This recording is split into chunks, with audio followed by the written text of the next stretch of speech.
There's a growing trend of reptile hobbyists that are starting to keep amphibians, kind of like this dumpy tree frog right here. So here are 7 amphibians that do really well in a 10-gallon enclosure. Number 1 on the list is the Firebelly Toad. Now this is a great beginner species because they're diurnal, which means that in the daytime is where you'll see them be more active. At night they can be active as well, but it's usually in the daytime, which is when I want to see my animals moving around.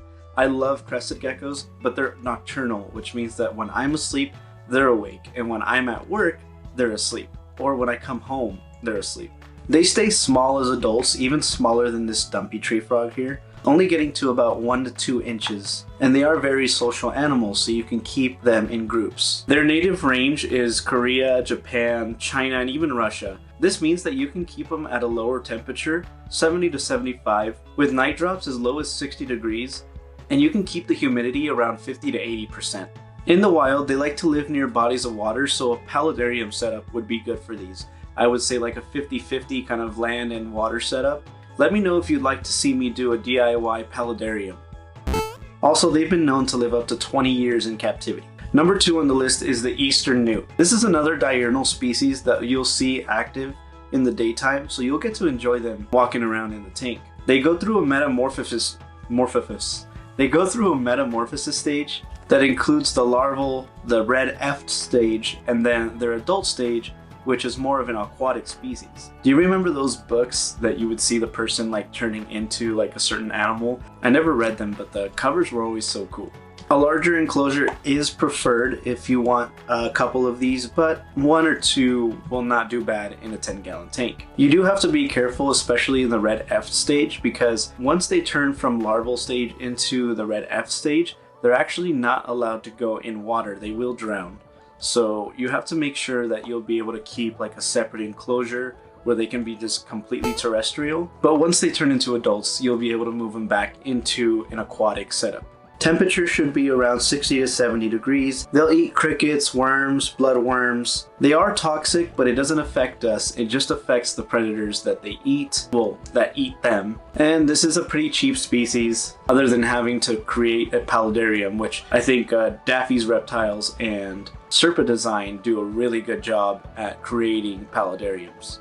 Number 3 on the list is dart frogs. Dart frogs are native to many South American countries and are only poisonous in the wild because of the insects that they eat. There are some species of dart frogs that can live in a 10-gallon. One of those is actually the Rematomeas. You can keep a pair in a 10-gallon enclosure. Females do lay about 3 to 5 eggs, so make sure that if you have a breeding pair of those dart frogs that they don't overcrowd the tank. It's pretty cool. The male will actually protect the little babies and keep checking in on them, and then he'll even move them into another water pocket if he feels like it'll dry out. So make sure that you're always having a water source for those frogs. Temperatures are mid to low 70s, 65 at night. There's a species that I can't really pronounce the names, but they're a beautiful species that can live up to about 25 years in captivity. So make sure that you can make that commitment. And for these species, I do recommend having a larger enclosure just because you can keep a group in a bigger one, like a 30-gallon, and that'll be perfect for them. But this video is about 10 gallons, so let's move on. Number 4 on the list is the Alpine newt. They live in high and low altitude areas and move closer to the water for breeding. They can live up to 30 years. It's crazy how amphibians can live that long. Like, you would only think that they live like max 1 or 2 years. This is crazy about them. They reach maturity in about 9 to 11 years. If ball pythons reached maturity in 9 to 11 years, I think they would be so much more expensive. Imagine trying to prove out a morph and having to wait up to 20 years just to prove it out. You can keep a pair of these Alpine newts in a 10-gallon enclosure comfortably, as they only grow to about 2 to 4 inches. These will also enjoy a paludarium setup, so about half water, half land would be great. By the way, if you don't want like a paludarium setup and you want to just go like with a fully aquatic setup for an amphibian, an axolotl, an axolotl would be great for a fully aquatic setup.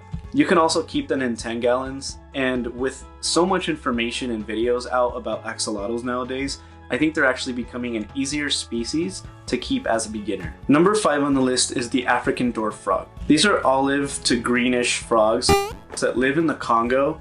Don't get them confused with the African clawed frog though. Those are a different species that actually grow larger and I think that they're more aggressive and all that. So these are actually African dwarf frogs that we're talking about. They get about around 3 inches. In captivity, they live around 5 years. And some people like to keep like colonies of these in 10 gallons. Please don't do that.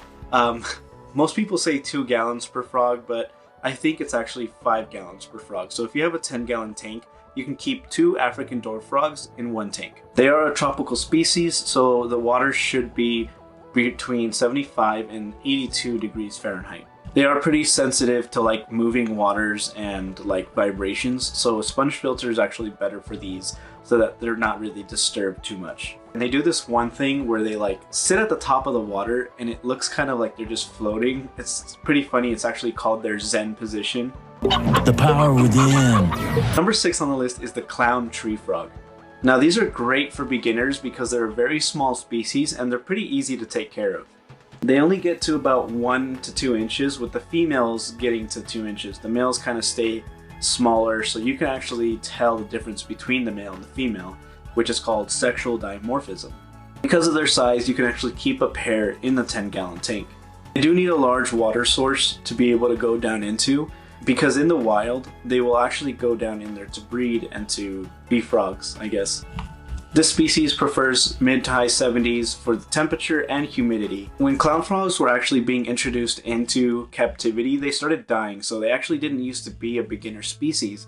But with captive breeding, people found out that the wild-caught ones were the only ones that are actually giving people a hard time. And they can get confused with hourglass frogs, which is another great species that you can keep. Last species on this list are reed frogs. Now, I put them as the last species because they're my favorite, and I actually kind of think they're better than dart frogs. There's a lot of dart frogs that you can't keep in 10 gallons. You have to get the really small ones to live in 10 gallons, and some people might argue on that. Comment down below if you want to. But reed frogs are actually pretty cool. They have extravagant colors just like dart frogs, but these are actually better to keep in 10 gallons. They're a semi-arboreal species from Madagascar that only get to about 1 to 1.5 inches. Some species, because they're only 1 inch, can actually do well in a 10-gallon in groups of 4 or 5. So that's another reason why I kind of like them more. You can have more in a smaller enclosure. I think that if I did a DIY paludarium or a terrarium, it would be with these reed frogs. If you don't want to add a water feature to your enclosure for these amphibians, then check out this video right here. It's about the 7 different geckos that you can keep in a 10-gallon their entire lives.